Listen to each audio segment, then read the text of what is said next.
Bab 28. Setelah Kala membantu mamanya membersihkan rumah, ia pun masuk ke kamarnya untuk membersihkan diri dan beristirahat. Selesai mandi Kala pun tidur-tiduran di kasur. Kala berpikir cek itu hingga Kala tertidur Axel. Saat Axel pulang dari klub, Axel sangat senang, pasti tidak lama Kala datang untuk membayar hutang.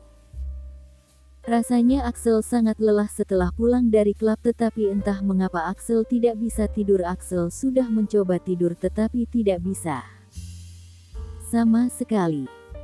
Axel pun meminum alkohol hingga Axel tak sadarkan diri, yaitu yang Axel lakukan jika dia tidak bisa tidur, meminum alkohol hingga tak sadarkan diri.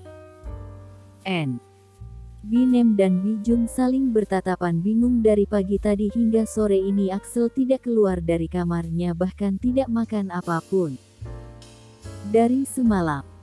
Gimana nih, apa kita ke atas melihat keadaan Tuan Axel? Tanya Binem. Ya sudah, ayo, aku juga cemas takut Tuan Axel. Kenapa? Jawab Bijum. Mereka berdua berjalan samping-sampingan hingga sampai di kamar Axel. Jum, kaulah yang ketuk, aku tak berani mengetuk pintu Tuan Axel, ucap Binem berbisik. Ah, kau aja tadi kan usulnya darimu, ujar Bi Jum. Tapi kan kau yang mengajak, ucap Binem gak mau kalah. Bi Jum mengalah pada Binem lalu mengetuk pintu kamar Axel. Tok tok tok. Tuan Axel, panggil Bi Jum. Tetapi tidak ada jawab dari dalam sana Bi Jum. Dan Binem jadi tambah cemas. Apa Tuan Axel pingsan ya? Tanya Bijum. Tidak mungkin, seumur-umur aku tidak pernah melihat Tuan Axel sakit, apalagi badan juga sangat gagah kan. Tuan Axel rajin banget olahraga, gibah Binem. Tuan Axel kan juga manusia, pasti bisa sakit, apalagi Tuan Axel akhir-akhir ini jarang makan dan kulihat juga Tuan Axel juga jarang tidur, ucap Bijum. Ya sudah, coba panggil sekali lagi, kalau tidak ada jawaban dari Tuan Axel baru kau buka saja pintunya, ucap Binem. Tuan Axel, teriak Bijum saat Bijum membuka pintu kamar Axel. Udah sana masuk, aku tunggu di sini, ucap Binem. Is, curang banget, ujar Bijum. Bijum pun masuk ke kamar Tuan Axel. Maaf Tuan Axel, ah, teriak Bijum. Binem yang mendengar itu pun langsung berlari masuk ke kamar Axel. Ada apa? Astaga, tanya Binem. Binem berlari ke bawah untuk menelepon dokter pribadi. Bijum pun mengambil kain basah untuk mengelap bibir Axel yang mengeluarkan sedikit busa dan membersihkan alkohol yang berantakan di meja dan lantai. Tidak lama dokter pribadi Axel pun datang dan langsung memeriksa keadaannya. Tuan Axel mengalami keracunan alkohol. Apa dia makan dengan teratur? Tanya dokter itu pada Bi Jum. Tidak dok, Tuan Axel dari beberapa minggu kemarin jarang makan di rumah, tetapi aku tidak tahu dia makan di luar apa tidak, jawab Bijum. Kulihat Tuan Axel lumayan banyak kehilangan berat badan, ditambah lagi ia meminum alkohol terus-terusan. Setelah Tuan Axel sadar beri makanan yang halus. Tuan Axel belum boleh makan makanan yang keras. Setelah makan beri obat ini padanya, dokter itu menjelaskan. Bijum dan Binem mengangguk mengerti. Binem mengantar dokter itu hingga depan pintu, sedangkan Bijum menjaga Tuan Axel. Kala, panggil Axel. Apa Tuan Axel sudah sadar? Tanya Bijum. Kala, panggil Axel lagi. Bijum bingung mengapa Axel terus-terusan memanggil mana Kala. Bab 29. Binem pun berjalan menuju kamar Axel karena Bijum masih menjaga Tuan Axel. Nem, ini Tuan Axel dari tadi memanggil non Kala, ucap Bijum. Hah? Masa sih? Apa mau kita telepon non Kala agar kesini, usul Binem. Boleh juga sih, tapi takut pas Tuan Axel nanti sadar ia marah, apalagi hari itu Tuan Axel sangat Marah sama non Kala, ucap Bijum Kala. Kala. Ucap Axel lagi. Tuh kan jadi gimana mau gak kita telepon non? Kala saja, ucap Binem. Yah sudah apa boleh buat kita telepon saja kalau Tuan Axel marah biar aku jelaskan deh kalau ia terus-terusan memanggil nama non. Kala, ucap Bijum. Bijum dan Binem menelepon Kala menggunakan telepon yang ada di ruang kerja. Axel. Bijum dan Binem menelepon Kala berkali-kali.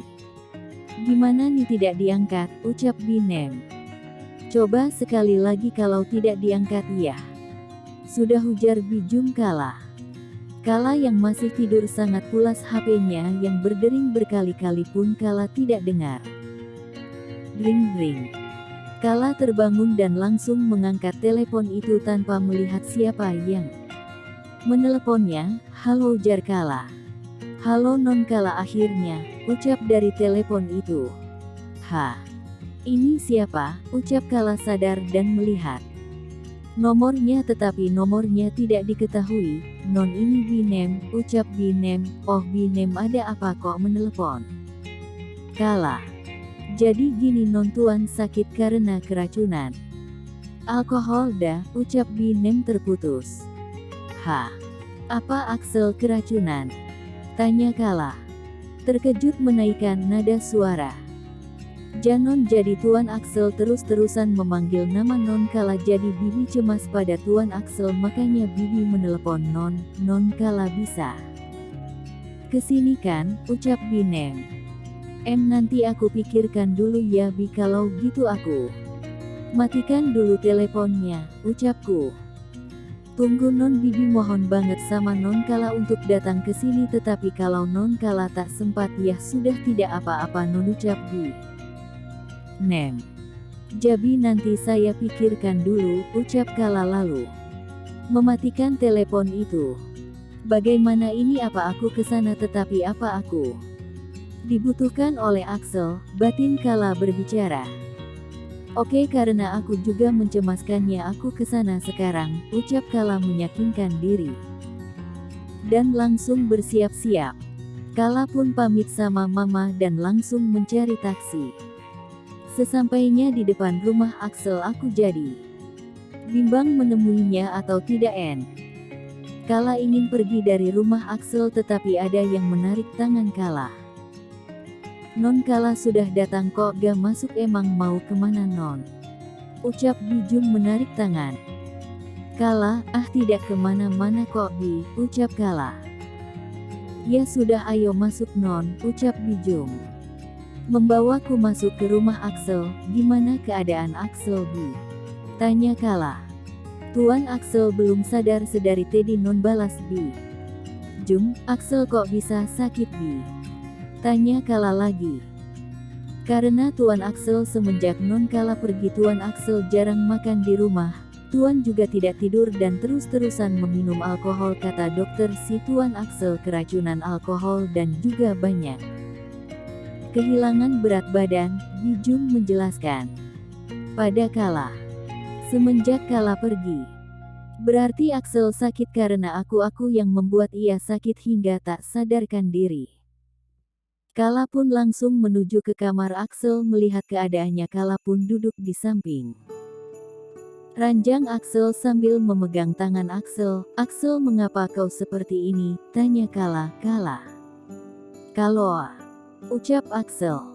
Ya aku di sini, ucap Kala. Kala sangat sedih melihat keadaan Axel, rasanya hati Kala sedang ditusuk-tusuk oleh pisau saat melihat Axel tidak berdaya seperti ini. Maaf, ucap Kala. Tak lama butiran air mata Kala pun turun. Maaf karena aku kau sakit, ucap Kala lagi menangis menggenggam tangan Axel yang cukup dingin. Bab 30. Saat Kala menggenggam tangan Axel, Kala merasa tangan Axel bergerak. Axel, panggil Kala. Tetapi tidak ada jawaban dari Axel. Axel menggenggam tanganku lebih erat. Axel sakit, ucap Kala. Tetapi tangan Axel menggenggam tanganku lebih kuat hingga Kala meringis lagi. Axel lepas, ucap Kala mencoba melepas genggaman dari Axel. Axel tetap menggenggam tanganku tiba-tiba. Ada air mata yang jatuh dari mata Axel. Kala jangan pergi, ucap Axel. Kala menghapus air mata yang mengalir di mata Axel. Aku di sini tak apa, ucap Kala. Kala yang sedang duduk berpindah ke samping Axel dan memeluknya. Axel pun sudah tenang. Tidak mengigau lagi Axel. Axel terbangun dan melihat Kala di sampingnya. Aku terkejut mengapa Kala bisa di sini dan lagi tidur di sampingku. Kepalaku terasa sangat berat dan kulihat jam sudah pukul 7 malam. Kala terbangun dan melihat Axel sedang duduk di pinggir kasur. Axel, panggil Kala. Axel tidak menjawab Kala ataupun melihat ke arah Kala. Axel, panggil Kala lagi sambil menepuk pundak. Axel, ya, jawab Axel. Bagaimana keadaanmu? Tanya Kala. Aku baik-baik saja. Mengapa kau bisa di sini? Tanya Axel. Oh, tadi siang Binem menelepon kalau kau tak sadarkan diri dan terus-terusan memanggil namaku, jadi aku datang untuk melihatmu. Jelas Kala memanggil namamu? Tanya Axel lagi. Kala mengganggu pelan. Tunggu, aku ke bawah dulu, mau mengambil makanan. Kau seharian ini belum makan, ucap Kala lalu pergi. Di apa ada makanan untuk Axel, ucap Kala pada Bijum. Ada non. Apa Tuan Axel sudah sadar? Tanya Bijum. Sudah Bi, balas Kala. Tadi Bibi ke atas melihat keadaan Tuan Axel, tapi Bibi melihat kalian berdua tidur bersama Bibi. Rasa non Kala sangat cocok kalau sama Tuan Axel, ucap Bijum. Hahaha, mana mungkin Bi Axel sudah memiliki pacar, ujar Kala. Ah, masa si non orang cuma non Kala doang yang pernah kesini, cewek lain gak pernah. Ini non buburnya, jelas Bijum. Makasih Bi, ucap Kala lalu membawa makanan itu ke kamar Axel. Masa si Axel tidak pernah membawa Jen ke sini, batin Kala. Axel ini makan dulu, ucap Salah. Axel pun memegang sendok. Kulihat tangan Axel bergetar hingga sulit untuk memegang sendok. Sini aku suapin, ucap Kala. Kala memasukkan sesendok bubur ke dalam mulut Axel. Buburnya tidak enak, ucap Axel. Masa? Kala pun mencoba buburnya. Enak kok, ucap Kala. Gak enak? Siapa sih yang masak, ucap Axel. Yang masak chef lah. Siapa lagi? Makanan ini gak enak karena kau sedang sakit. Ini makan lagi.